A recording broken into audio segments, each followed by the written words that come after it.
Bonjour, je suis Clara Luciani et je suis membre du jury pour le Festival de cinéma d'Angoulême. J'ai toujours été très curieuse des arts en général et j'ai toujours senti que c'était dans ce domaine-là que j'allais devoir évoluer. Donc je me suis naturellement inscrite, je crois que c'était en seconde en spécialité Histoire des Arts et puis ensuite effectivement à la fac d'Histoire de l'Art. Mais très rapidement, par contre, je me suis rendu compte que j'étais du mauvais côté de l'art, quoi. Que finalement, j'avais pas envie d'être de ceux qui dissèquent et qui analysent, mais que j'avais envie de faire de l'art. Et ça j'ai réalisé ça un petit peu plus tard. J'ai toujours chanté, fait des chansons parce que mon père a toujours joué de la guitare à la maison, etc. J'ai eu ma première guitare à 11 ans. J'ai fait des chansons très tôt. Moi, c'est drôle, je suis avec les films comme je suis avec les disques. C'est que je suis un peu monomaniaque et que finalement...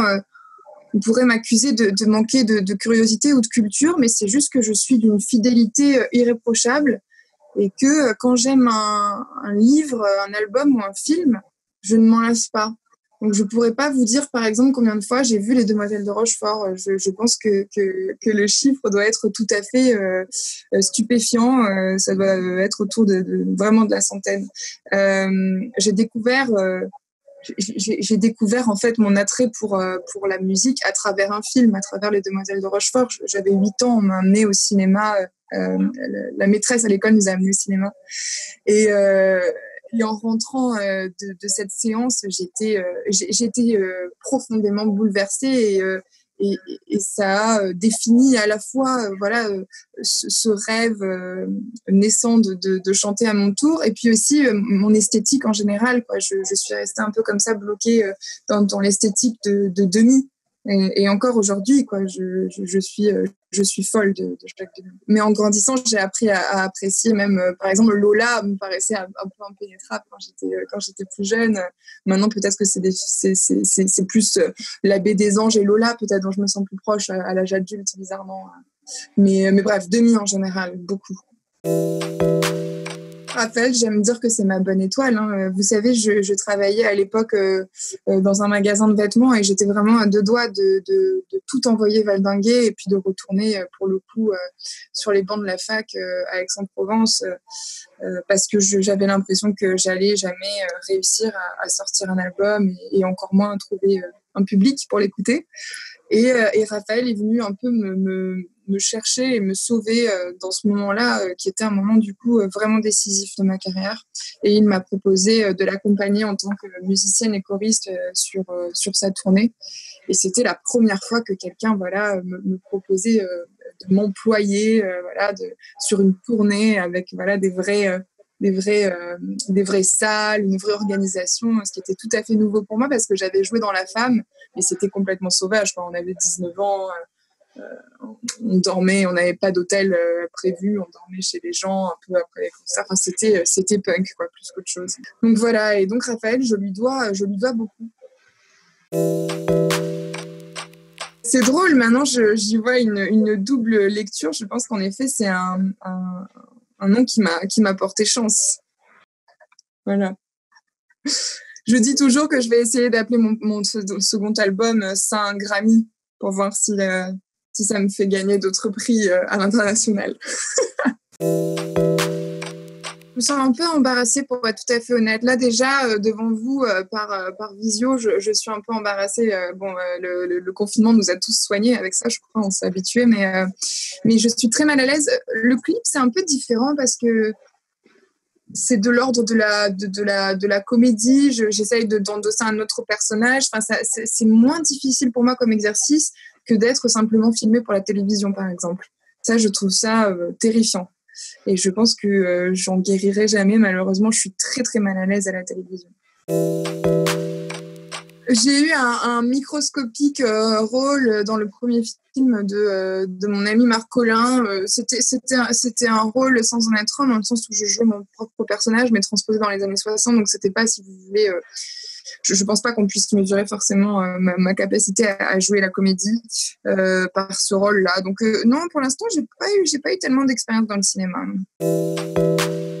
J'aimerais bien m'y essayer, voilà, mais c'est vrai que j'ai tellement de travail avec la musique déjà que j'ai pas beaucoup de temps pour y penser, mais ça me plairait d'essayer en tout cas. Ça veut dire quelque chose naturellement, et puis vous savez, moi j'ai été souvent nommée dans des cérémonies comme les Victoires de la musique, tout ça, et donc c'est toujours très important en fait quand un jury se met d'accord pour vous qualifier voilà du vainqueur, etc. C'est toujours très encourageant, toujours très important. Donc oui, ça a du sens. Après, je pense que ça va être extrêmement dur. J'ai jamais été dans la position de devoir comme ça juger et dire voilà, vous êtes le meilleur. C'est quand même c'est compliqué, mais j'ai hâte de me prêter à l'exercice. Et une chose est certaine, c'est que je suis très curieuse des arts en général, comme je le disais, mais pour autant, j'ai l'impression d'avoir beaucoup de failles dans ma culture cinéma. Et du coup, je crois que je serai là un peu comme une enfant, quoi, et que je jugerai tout vraiment avec le cœur et avec la sensibilité. Et avec un œil assez naïf finalement et assez peu conscient de voilà de comment dire des normes quoi de cinématographiques, je sais pas comment dire. Je pense que voilà j'aurais peut-être un regard un petit peu plus naïf, je pense que c'est le mot. Ce film était super, vraiment. J'ai beaucoup aimé. C'est le seul film que j'ai eu l'occasion de voir à Angoulême l'année dernière. Mais j'étais super heureuse. Je suis ressortie justement en me sentant très bien. J'ai trouvé qu'il tenait les promesses de son titre.